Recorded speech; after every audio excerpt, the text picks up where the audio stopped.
me see how. Okay. Okay. 1, 2, 1, 2, 3, 4.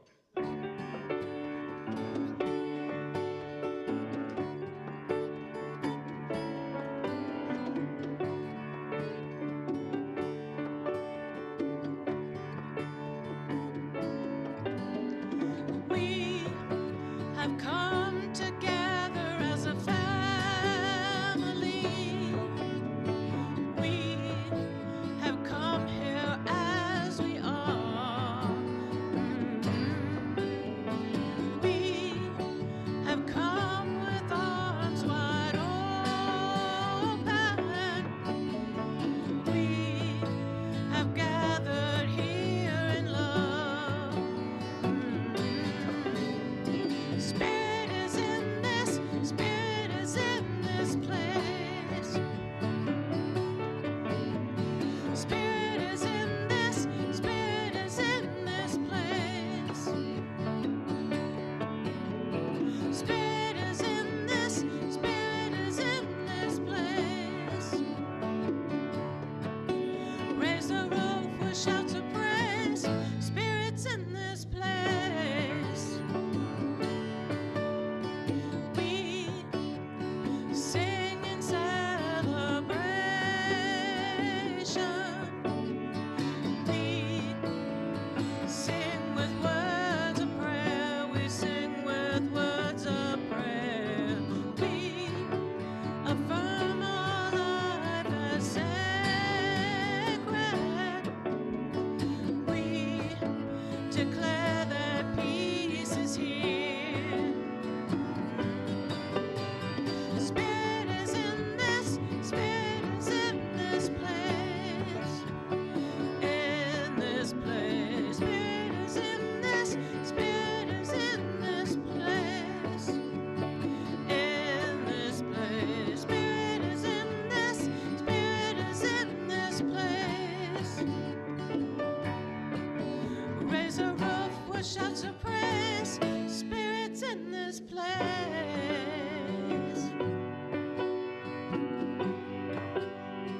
Yeah, yeah, yeah, yeah.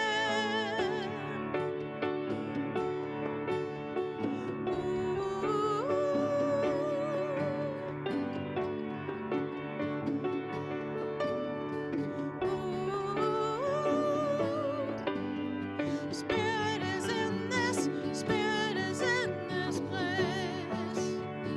In this place, Spirit is in this, Spirit is in this place.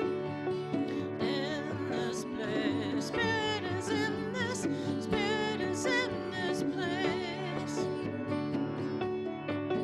Raise a roof with shouts of praise.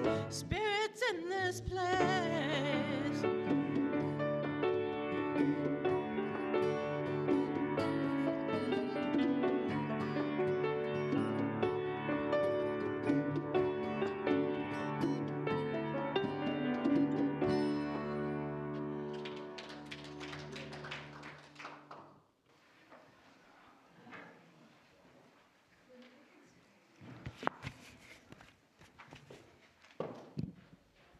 Hello.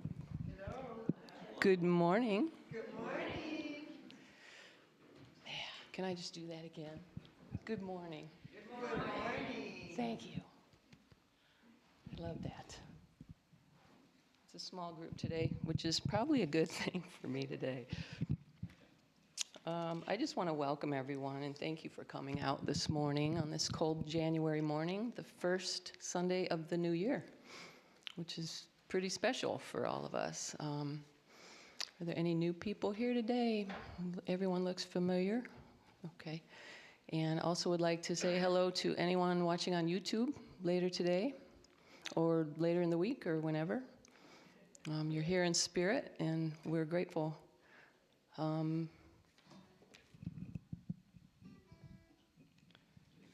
forget anything. Introduce yourself. Oh, yeah. Thank you. This is my second time doing this, so I'm a little rattled, but I'm Amy Kroll, and I'm your service assistant for today. Thank you, Brooke. We have a few announcements. The Deepening Discussion Group, which is facilitated by Lori Coburn, correct? Will be meeting next Sunday. Okay, it says December 7th, so it threw me off a little bit. Next year. Be meeting today, following fellowship, and we will be discussing the first chapter of the booklet, Turn on the Light, The Timeless Wisdom of Eric Butterworth. And if you don't have the booklet yet, there are some available in the foyer. Board nominations, it's not too late to get on the board if you have an interest. Who do we talk to about that? There's not any board member, any Bob member? Sharon's on the committee? Okay. So if you have an interest, talk to anybody really, and they'll redirect you. And today is Script Sunday. It's a program where you can kind of prepay for groceries and merchandise from particular stores. Unity benefits by receiving a rebate of a certain percentage. I'm not sure of the details, but it's a very positive, easy way to fundraise for the church. So who do we see about that? See Bob about script cards? There's a table back in the fellowship. Okay, there's a table back in the fellowship hall. So with that, Ernie wanted to come up and say something. Good job remembering. Thank you. Give me one. So last time I was up here, I forgot to say a number of things, so I'm just going to read this. For those of you who have not yet decided on your New Year's resolution, or for those of you who may have resolved to try something new this year but haven't decided what, I have great news for you. There are still openings available in Ernie's Absolute Beginner Guitar Group lessons to be held here after the services beginning on January 11th for 6 consecutive Sundays. The recommended love offering is $15 per lesson, with all proceeds going to help finance the sound and video improvements to our church's online presence. And then I wrote here, this is a win-win-win opportunity for us because students will learn to play a fun instrument, the church receives funds for its continuing improvements, and I get to teach something I love doing. So if anybody's interested, there's a sign-up sheet in the hallway, and I'll be in the back in the fellowship hall after the service to answer any questions you might have. So thank you very much.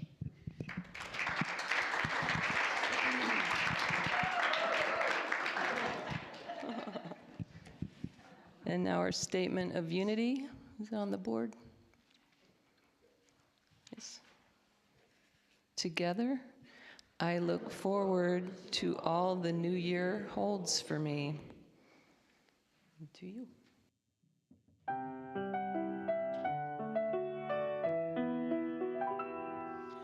Everywhere I look, I see God in everything. Deep inside and all around me, God in everything. I can feel it in my beating heart. God in everything. It's in every breath of life I take. God in everything. Everywhere I look, I see God in everything. Deep inside and all around me, God in everything. It's in every stranger's face I see God in everything. Brothers, sisters, family are we, God in everything. Everywhere I look, I see God in everything.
So let's join together for a few moments of prayer and meditation.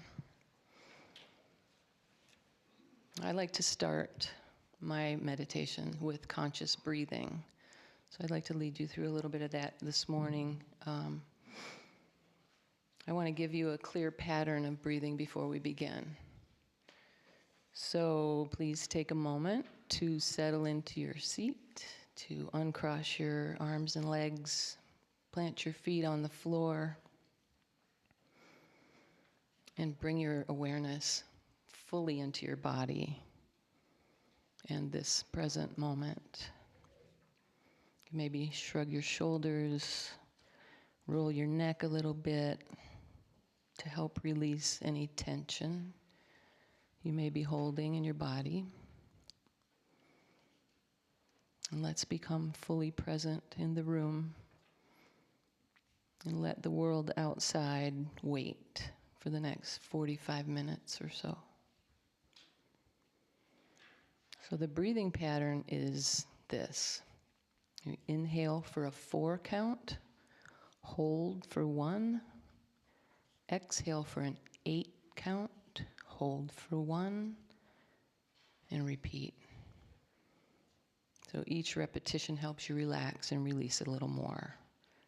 So together, breathe in 1, 2, 3, 4, hold, and exhale through your mouth 2, 3, 4, 5, 6, 7, 8.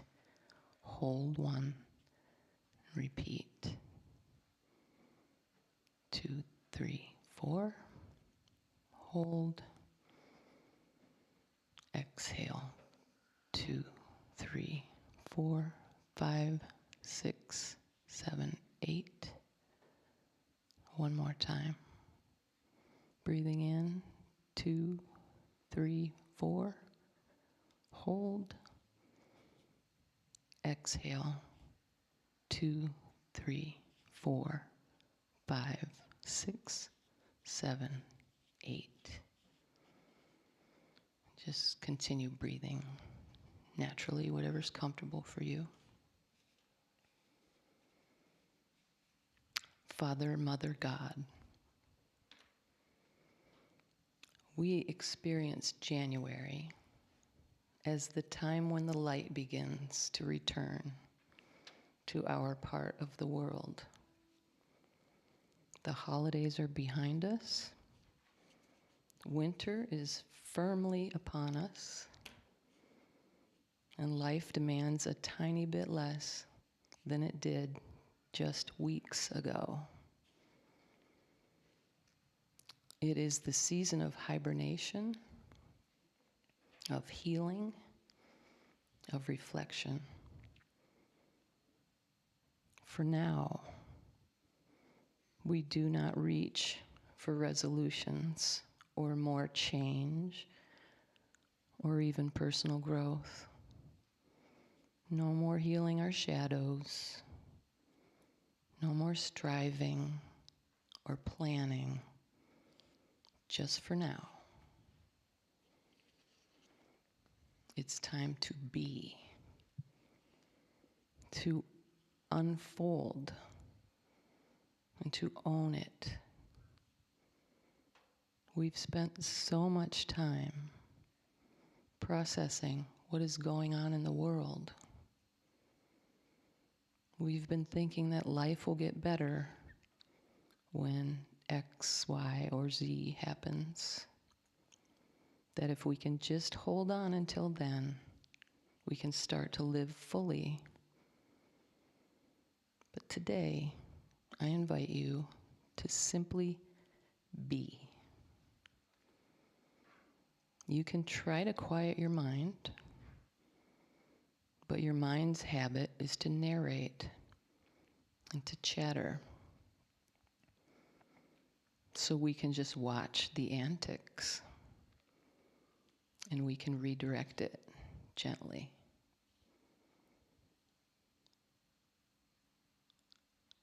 I want you to bring to mind someone you adore. It could be a partner, a friend, or family member, one who has left this earth plane. It could be your dog or cat or bird. Take a few seconds to bring that being fully into your mind. And allow the love you feel to fill your heart space. And place your hand over your heart. And breathe deeply into that love.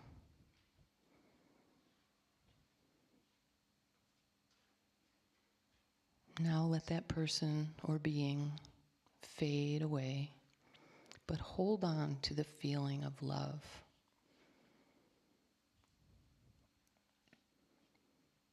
Love is the essence of who we are. It is what holds life together. Love is what brings us here each week.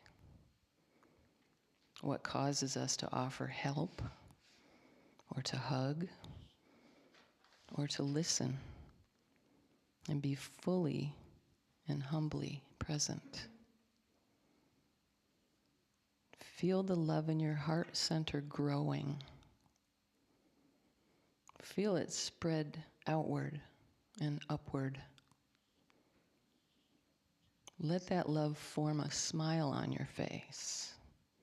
Because there's a physiological thing that happens when you smile. I invite you to notice that and allow that feeling to grow.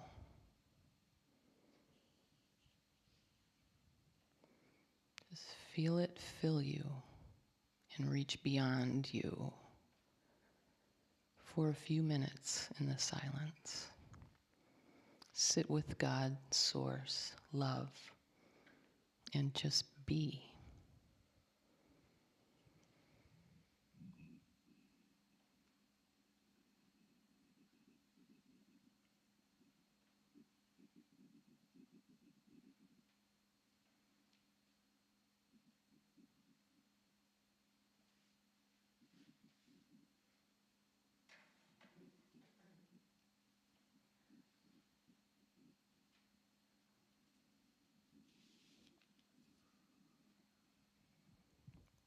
Thank you, God, for this felt experience of being love. And so it is. Amen.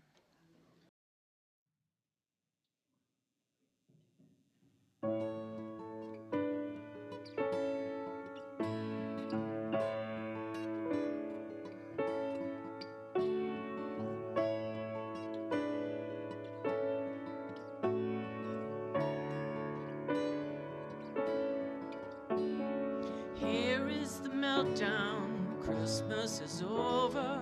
Here comes the letdown, there goes the cheer. But before we have a breakdown, let us remember the light of the world is still here. Happy the day after Christmas, and merry the rest of the year. Even when Christmas is over, the light of the world is still here. The light of the world. Come January, I'm ready for summer. The Super Bowl's over, and I'll settle for spring. Sometimes we all need a change in the weather, but it won't change the reasons we sing.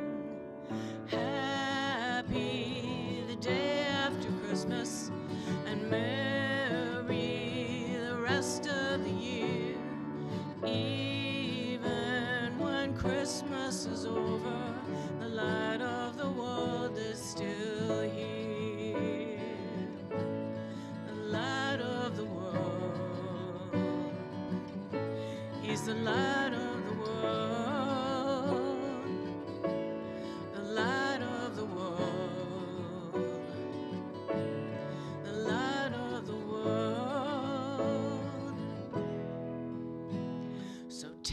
down the stockings, take back the sweaters, take down the lights and the star and the tree.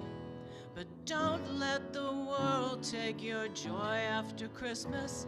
Take joy to the world and just sing.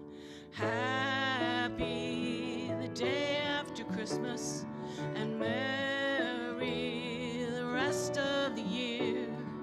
Even when Christmas is over, the light of the world is still happy. Day after Christmas, merry rest of the year. Even when Christmas is over, the light of the world is still here. The light of the world, the light of the world, the light of the world, the light of the world, the light of the world.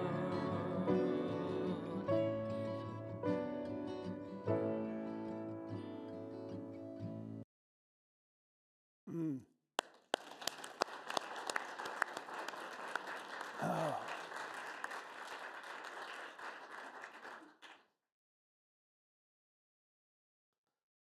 Good morning and Happy New Year.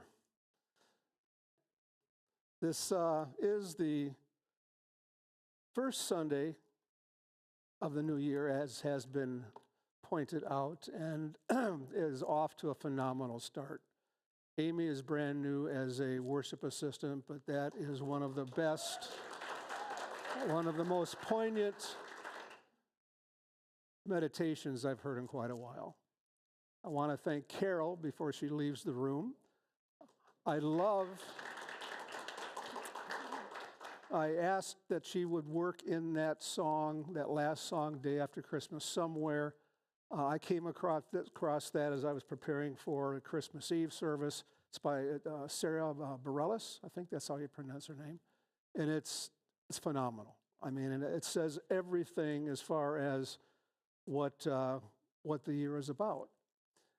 And I've said before, and I can say it again, if I could just record what the meditation is and what Carol's music is, I'd be done. So, but I have something, so I guess I'll go ahead anyway. As we welcome 2026, we have a blank slate in front of us. We can be, we can do, we can accomplish, we can become anything we want to be this year. Knowing that, we have to release 2025. And that is not a difficult thing to do for me. It's been challenging worldwide, it's challenging here, and it seems as like the culture, the society, and our poor excuse for a political system have all been turned upside down. Our culture used to be one of help. We'd help our neighbor. We'd help each other. We'd help our community. From that, we've gone to retreating to our corners with our tribe. We've become adversarial instead of partners. Our society has decided to go backwards in many ways, taking rights away from people, determining who can marry and where and why, losing reproductive rights, and losing the commonality that we once had. And I hesitate to even bring up the political system, but I'm going to do it. It's beyond belief to me when we have an administration, and I'm not talking about one person, I'm talking about the entire administration, where the rule of law is at best squishy. a court system that somehow believes that altering the Constitution on the fly is perfectly acceptable. And where few of the members in either house on either side of the aisle are truly concerned with the well-being of the country.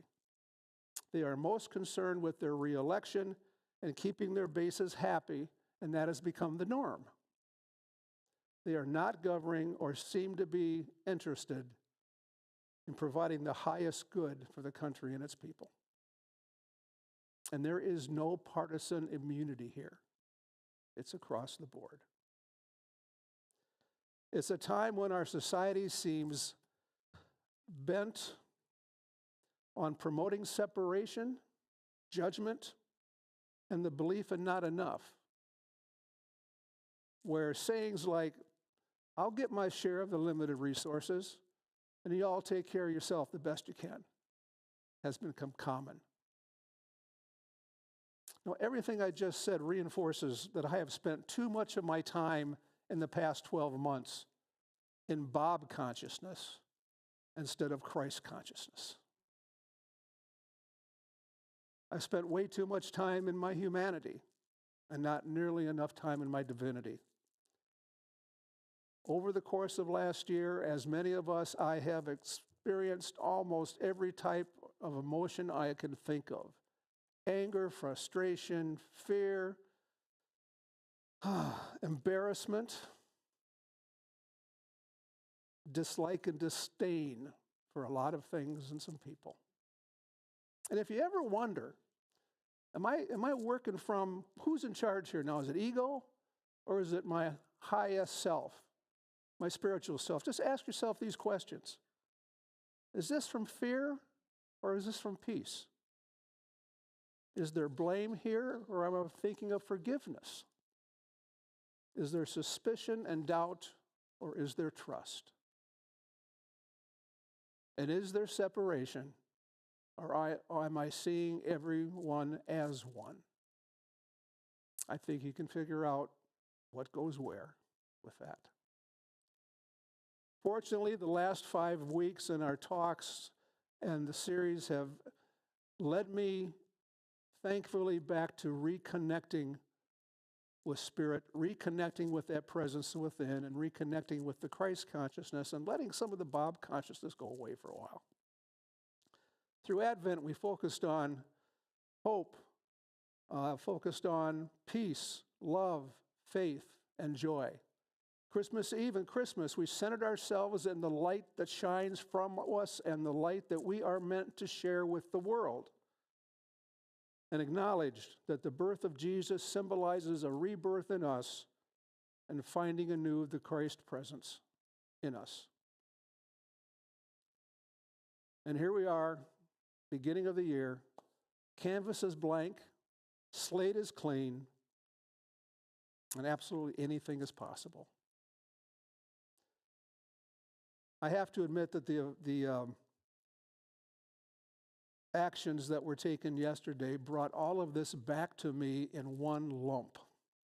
I felt like I had something extremely heavily dropped on my head and my shoulders, and I was just beside myself for a while. I went back to working on this talk, and things started to come together. And my aha moment was when I discovered, seemingly out of nowhere, our fifth principle. That being, we must live our truth. It's actually written this way. Understanding these principles is not enough. We must live them in our thoughts, words, and actions. And I can make that an intention for the new year for me today. To spend more time with the Spirit that I am, and less time with the human me. Not entirely, but a little bit. There are other intentions I decided to make. I made really 3 intentions this year. I made one for health, for personal. I made one for emotional. and one for spiritual. I just told you the spiritual one. The personal one for me is to live in a more healthy manner. I am appalled at how easily I run out of breath walking up and down the steps more than once, or trying to move something around the church. I miss the feeling of being in shape. And this has nothing tied in any way to pant size. It's got to do with the feeling of being whole, being as strong as I can be. The other one, to go along with the spiritual, is the emotional one. And this is something that I have displaced over the last few years. By that I mean, I haven't taken time for myself to do some of the things that I enjoy and that I love. I do not regret the time I've spent, but that does need to change. I used to love reading. All I read now are books that apply to spirituality, which is great, but I'd love to read a good novel. I'm going to do that again. I'm going to see if I can pull Lori out of the house and go to the senior center. We've talked about that. I can't tell you how many times, and have we ever stepped foot in that building? Nope. We will, honey, pretty soon. We will do that. I can also be sure that having set an intention of being in the moment and living my thoughts, words, and beliefs, that I will be given a number of opportunities for so-called opportunities for personal growth. Those usually aren't real pleasant, but they're all necessary. Or plenty of chances to trust the process to the divine within us. And while those sometimes are unpleasant, they're not particularly wanted, they are probably the most beneficial aspects that I come across for my personal growth. We are offered in the new year an opportunity to dive in, embrace, and embody the Christ presence and live and allow Spirit to work through us as intended. Which kind of brings me to my talk of the day. That was all just like introduction. I guess I would name my talk, Behold, I am doing a new thing, which is one of the verses from Isaiah 43 that I used for the basis of this talk. I do a lot of, obviously, research when I'm putting something together, and I came across Isaiah 43, and that really, really resonated with me, and I'll give you an idea why as we go through this. The new year calls for intentions, not resolutions. It calls for love, not fear. It is a spiritual threshold for us to take advantage of. I'd like to say each and every day of our lives, but as many as we possibly can arrange. You know, the human Bob's going to show up once in a while, just because. But most of the time, I can stay in this other state. It gives us a moment to pause, reflect, and consciously align ourselves with divine life. We are not here today to apply any pressure to ourselves to become anything other than what we are. We are here to remember spiritually who we already are and always will be. Now, in Isaiah 43, there are two verses that I'm going to center on, 18 and 19. And in these verses, God is speaking to the Israelites through Isaiah. It's a message of hope. It's a message urging them not to dwell on the past, but to perceive the new path that God has set for them.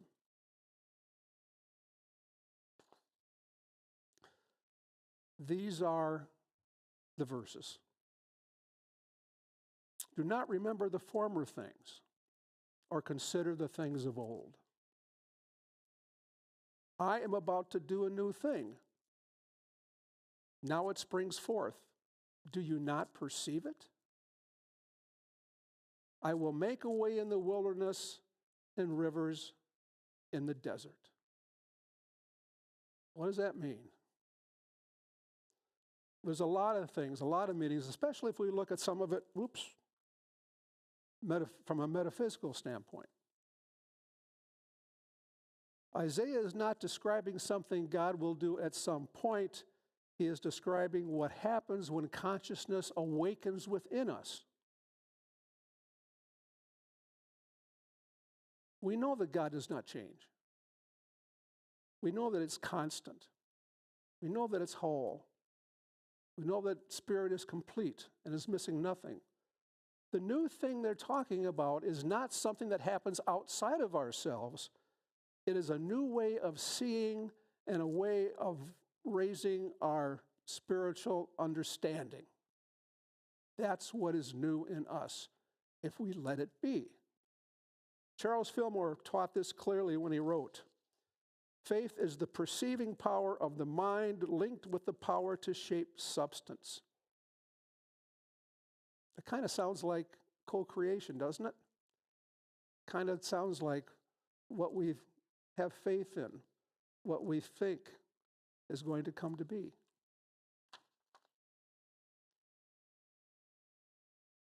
When Isaiah says, now it springs forth, do you not perceive it? The key word there is perceive. Are we aware of what's going on within the Christ within us, with our Christ consciousness? The question is not, is God doing something new? The question is, are we willing to see it and to encompass it? And Isaiah begins with a spiritual instruction. Do not remember the former things or consider things of old. Now, how many times have we heard that? And I would be willing to bet that we've tried and done it occasionally, but probably not nearly as often as I should. This does not mean we deny anything that happened in our past. It means that we no longer embrace it and live from it. We do not have to become whatever that was. We're talking about release, and unity is really strong on release. And we've covered it a lot in the last few weeks. Old beliefs, limitations, disappointments, anything that does not fit into who we are or what we want to become. Think of the burning bowl a couple of weeks ago. It's basically that. But we can continue with that as we move through the year and proceed. Emily Cady wrote in Lessons in Truth, you must let go of the old before you can receive the new. We've got to make space for it. This is preparation. As long as our hands are full and we have a grasp on yesterday, we can't receive what's here for us today. What am I ready to release? What am I ready to receive? What belief about myself am I willing to outgrow in this new year? Isaiah makes a promise. I will make a way in the wilderness and rivers in the desert. Wilderness represents the uncertainty that we face, the transitions that we go through, and the times where we really haven't got an idea about how something's going to turn out. That can be an uncomfortable time, can't it? Not knowing, or worry, or fear. But we see those times as the grounds for making transformation within ourselves. Nothing changes when things are going well. It's when we're challenged that we have a true opportunity to grow. Myrtle Fillmore wrote, "Trust in the indwelling Christ and all will be made right. As we walk, things appear to us. And as we trust, in the parlance of this, the river flows. And it's a constant flow if we let it. We do not need to know the whole year in advance, map it out, plan every day, plan this, plan that. We only need to be present for the next step and have faith that we will be led to where we are need to be. Now, there are 12 spiritual powers that Charles Fillmore put together in his book. And they all have faculties that we can use. But there are 4 that I saw in an article that are picked out that are especially important. And we've talked about most of these in some way. Faith. It's not hoping how things will work out. It is the knowledge or the spiritual knowing that they will work out to our best good. The best description, or my favorite description of faith, was made by Greg Coles, who used to work for Great Lakes region. And it was in a workshop that we had here. And he said, faith is the bird that feels the light and sings while the dawn is still dark. The bird knows it's going to be light. He knows he's coming and has faith that it will, so he sings. Charles Fillmore, faith is the perceiving power of the mind linked with the power to shape substance. What we think we are, we are. What we think we want, we will receive. If we think we're not good enough, we're not. If we think we can't do it, we can't. I don't know who said it. But whether you think you can or think you can't, you're right. So was that a Twain? Okay, Mark Twain. Faith allows us to see that we may not see the whole path, but I do trust divine order. And sometimes, for me, it's difficult to see what kind of divine order can be in this. But it is there. We just haven't received it yet. Imagination is the power to envision possibilities. Eric Butterworth writes, infinite mind will put ideas in your mind, words in your mouth, creativity in your hands, boundless opportunity before you, and guiding light on your way. That takes care of pretty much everything, I think, if you trust and if you have faith.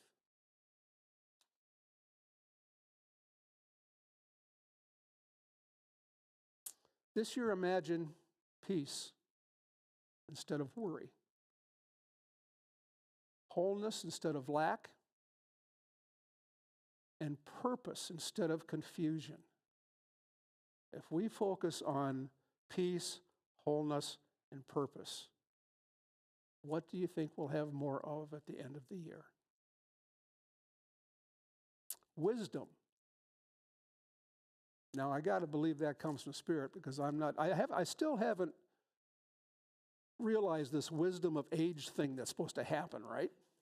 That hasn't really hit me full bore yet. But Emily Cady reminds us of this. You know that the living light, the living word within you, will guide you into all truth. Wisdom wants us to pause, listen, and to choose from love rather than from fear. And love, of course, is everything. Love is the harmonizing, unifying power of the universe. So wrote Charles Fillmore. It helps if we have some type of daily practice, starting out with some meditation, reading spiritual truth, practicing gratitude. Butterworth writes, gratitude is the key that unlocks the door to abundance. Gratitude can shift us from striving into trust. The new year does not ask us to become someone else.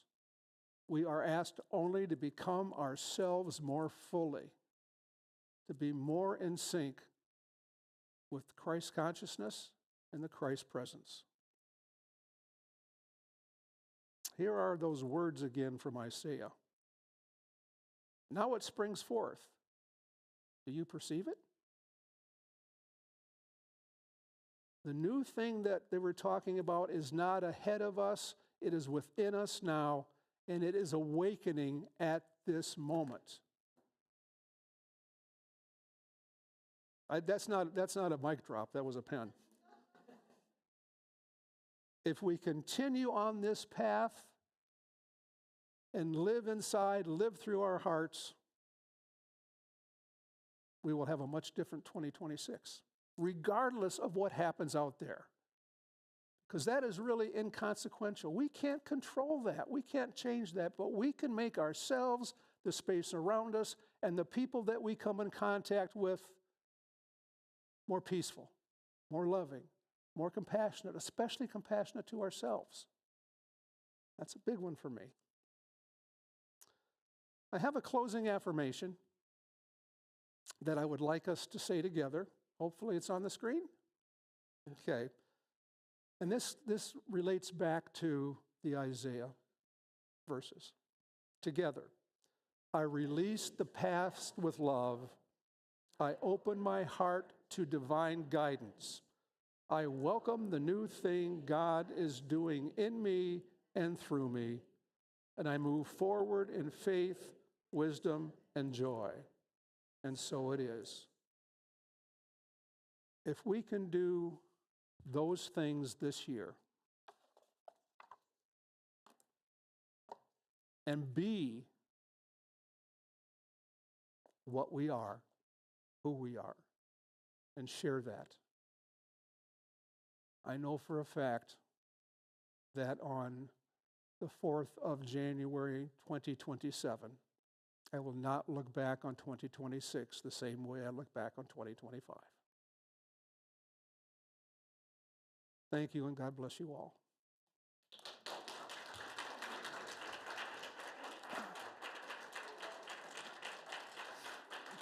Well, thank you.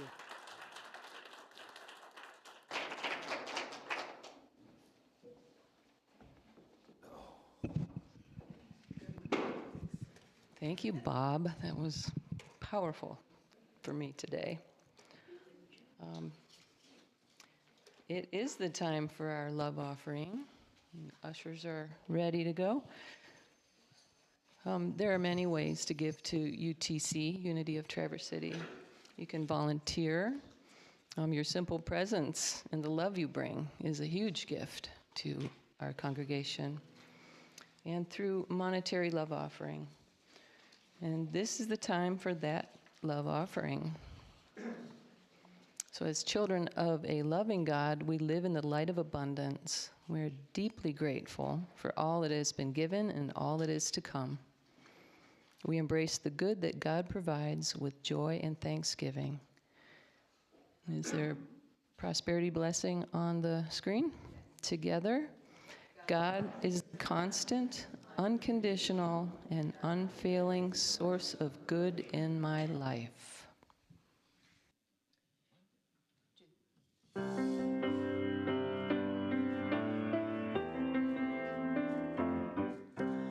This is the year for making changes. This is the year for moving on.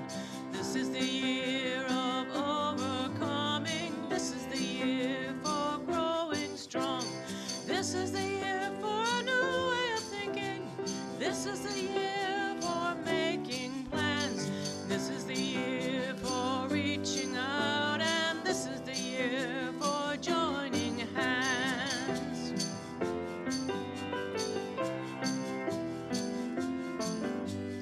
Gone are the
This is the time to be conscious and clear.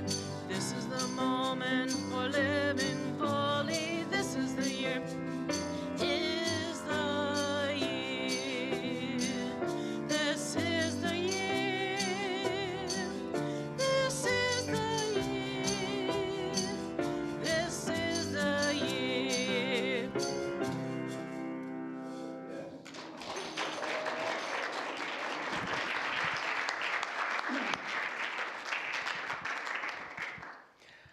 So I want to thank you all for coming out this morning, and also thank everyone who brought this service together, the music team, wonderful as ever.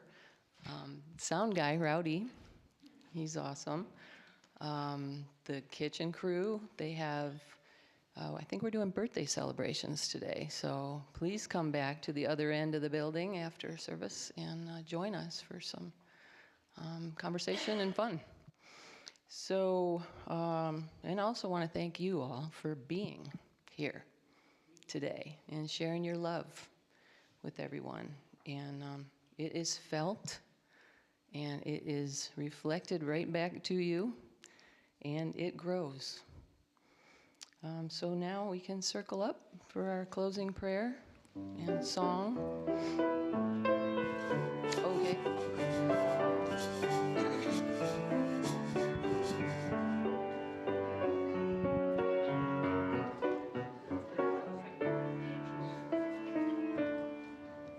We have a smaller circle today.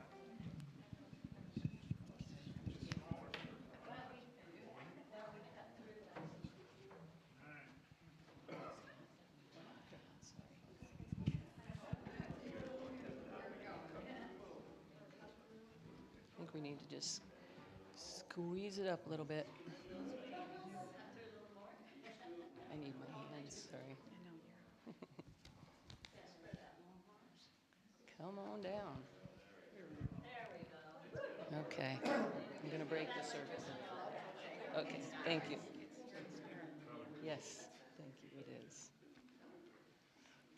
So now as we circle up for our closing prayer, I invite you to bring to mind any person or people, community, or country, or situation that you'd like to hold in prayer.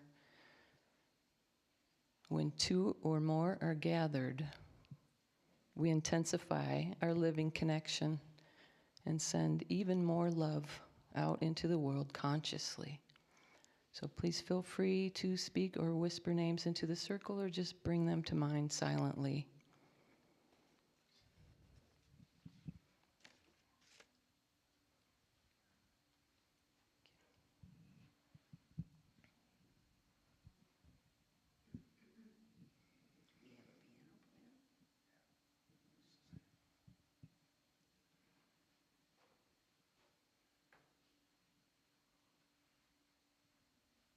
Our prayer for protection, the word should be on the screen together.